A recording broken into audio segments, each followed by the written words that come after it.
Hello and welcome to my channel Archie Ghosh, and this is your mentor Dr. Chinmay Ghosh. Few days now I was not making some videos, lots of comments, lots of questions. Sir, where are you? You have not making some questions. Sorry to every one of you, I was quite busy with my schedule taking classes, so I was not able to take or make some videos. So extremely sorry. Now the being results are out, results आ गए हैं और अब मैं आप लोग के लिए फिर से हेल्प करने को तैयार हूँ. कोशिश करूंगा जितनी मदद कर सकूं अपने शेड्यूल में से आपको बिल्कुल मैं मदद करूंगा. इसीलिए मैं डिस्क्रिप्शन बॉक्स में अपना नंबर दे के रखा हुआ है और जिनको भी कोई डाउट्स रहता है वो बिल्कुल मुझे फोन करके पूछ सकते हैं. So welcome again to my channel, and जो बच्चे मेरे चैनल में बिल्कुल नए हैं please subscribe my channel and support me.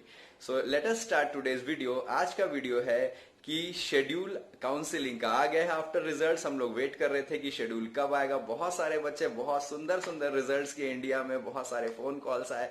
Thank you so much all of you, and best of luck for your future. You are now ready to rock into the medical college. Just few days now, and after registration and counseling is over, you will be going to your esteemed medical college for which you have been working from the last 2 years.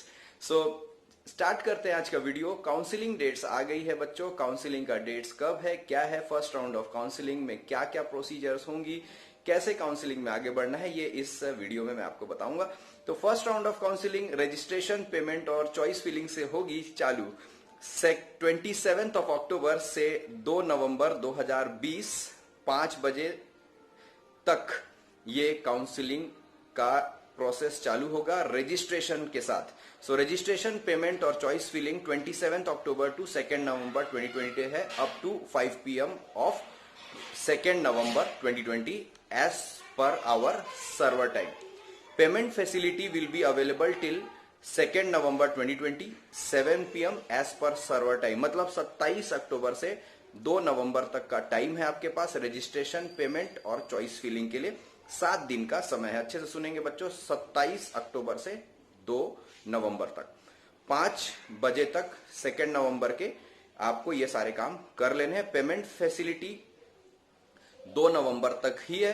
7 बजे तक ये काम कर लेना है. शाम के 7 बजे तक, 2 नवंबर लास्ट डेट है तो 7 बजे तक का सर्वर टाइम दिया गया है. लेकिन मैं कहूंगा कि आप जितना जल्दी से जल्दी इस डेट्स में पहुंचे और जल्दी से जल्दी अपना ये रजिस्ट्रेशन, पेमेंट और चॉइस फिलिंग करना चालू कर दे. चॉइस फिलिंग और लॉकिंग जब चालू होगी उसका डेट दे दिया गया है. वो भी 28 अक्टूबर से 2 नवंबर तक है और 2 नवंबर के रात 12 बजे तक 11:59 मतलब वही ऑलमोस्ट 12 बजे तक as per server time. Choice locking will start at 4 PM of 2 November 2020 till 11:59 PM of 2 November 2020. मतलब 6 दिन का टाइम आपको मिला हुआ है. चॉइस फिलिंग में आप चेंजेस कर सकते हैं और लॉक भी कर सकते हैं. ध्यान रखें, लॉक करना जरूरी होगा और चॉइस फिलिंग के लिए आप अपने प्रोसीजर्स बना के रख लें कि हमको कौन से कॉलेज को पहले प्रेफरेंस देना है. यहां पर मैं रुकूंगा और कहूंगा कि बच्चे लोग जो चॉइस फिलिंग करेंगे, मैं आपको एक एडवाइस दूं तो आप अपने रैंक के हिसाब से चॉइस फिलिंग करें. ज्यादा हाई डिमांड्स रखेंगे कि मुझे यही कॉलेज चाहिए तो हो सकता है आपको परेशानी हो.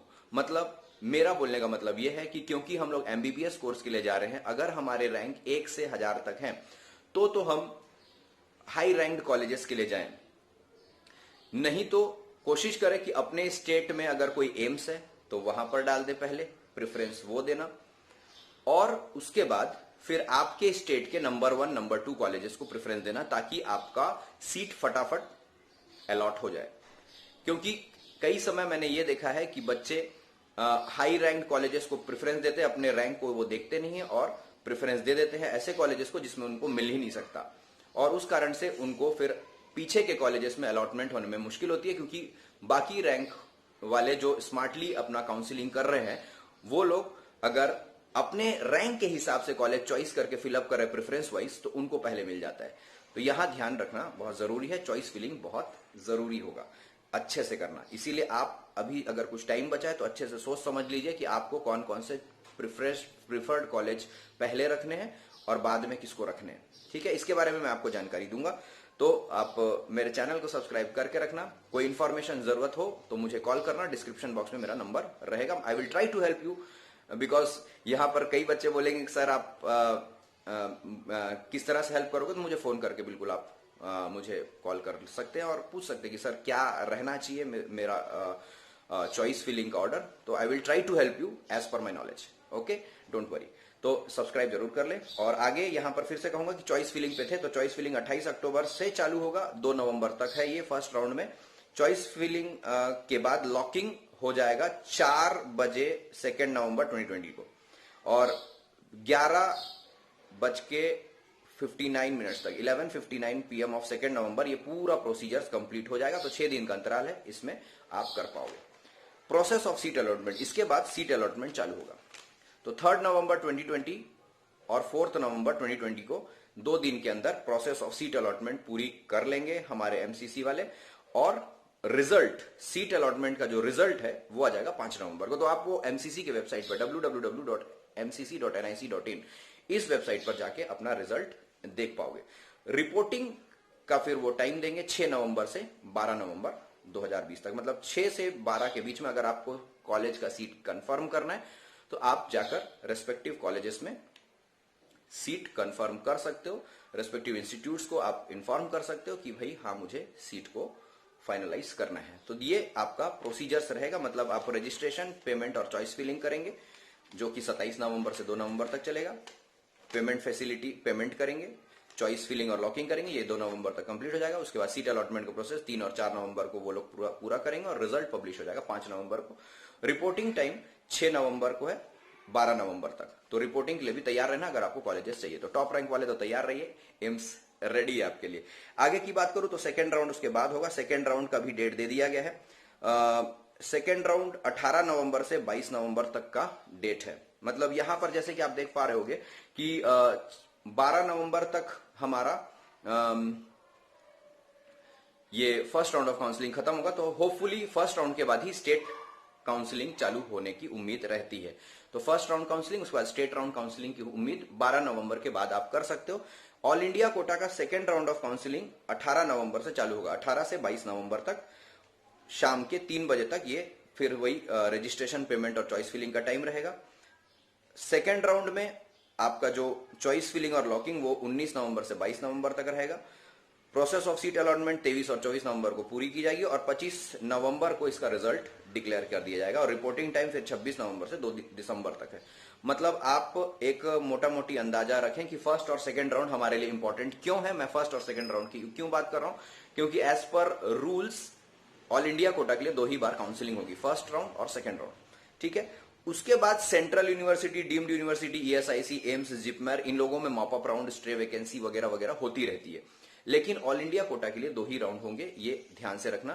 क्वेश्चन यहां पर उठेगा कि हमको काउंसलिंग के लिए क्या कोई फोन आएगा। बहुत सारे पेरेंट्स भी कॉल करते हैं और बहुत सारे बच्चे भी ये सब कमेंट में लिखे हुए हैं कि क्या हमको कोई कॉल आएगा। तो बिल्कुल आपको कोई कॉल नहीं आएगा, आपकी जिम्मेदारी है, आप काउंसलिंग में बैठोगे। ठीक है, तो ये सारी चीजें आपके लिए क्लियर है। तो फर्स्ट और सेकेंड राउंड के डेट्स मैंने क्लियर कर दिए हैं। अब काउंसलिंग में आपको पार्ट करना है अपने रैंक के हिसाब से। क्या रैंक पर क्या मिलेगा ये कोई भी नहीं बता सकता। बहुत सारे चैनल वाले दुनिया भर की बातें करते हैं। आप काउंसलिंग को देखिए, एमसीसी के वेबसाइट पर सारा सीट वैकेंसी कितना बचा है, कितना अलॉट हुआ है, ये सारा आपको दिख जाएगा। अब कुछ प्रश्न उठते हैं जो थोड़ा सा मैं आपको क्लियर कर देता हूं, और वो प्रश्न है कि किस प्रकार से ऑनलाइन अलॉटमेंट होगा। तो ऑनलाइन अलॉटमेंट में जो मैंने आपको बताया, पहला गेम तो वही रहता है कि main counselling, registration including payment, ये पहला स्टेप है। दूसरा आप चॉइस फिलिंग करते हो। तीसरा प्रोसेस ऑफ सीट अलॉटमेंट होगा, जो फर्स्ट राउंड का मैंने आपको बताया, सीट अलॉटमेंट, और उसका रिजल्ट पब्लिश होगा। ये फर्स्ट राउंड में ऐसा ही होगा। उसके बाद आपको रिपोर्टिंग करना होगा रेस्पेक्टिव मेडिकल या डेंटल कॉलेज में, और यहां पर फर्स्ट राउंड में फ्री एग्जिट ऑप्शन है। मतलब आप फर्स्ट राउंड में सीट नहीं लोगे तो भी चलता है, क्योंकि कुछ बच्चे ऐसे रहेंगे जिनको उम्मीद रहेगा कि मुझे बड़ा कॉलेज इससे मिल सकता है, तो वो अपग्रेड के लिए डाल सकते हैं और सेकंड राउंड में बैठ सकते हैं। लेकिन ध्यान में रखें, सेकंड राउंड के बाद जो आपको सीट मिलेगी उसको लेने के बाद आप दूसरे कोई भी राउंड्स में नहीं बैठ पाओगे। ये क्लियर कर लीजिए। सेकंड राउंड में जो सीट मिली उसके बाद आप फिर कोई भी राउंड में नहीं बैठ पाओगे। फर्स्ट राउंड छोड़ सकते हो, कोई दिक्कत नहीं है।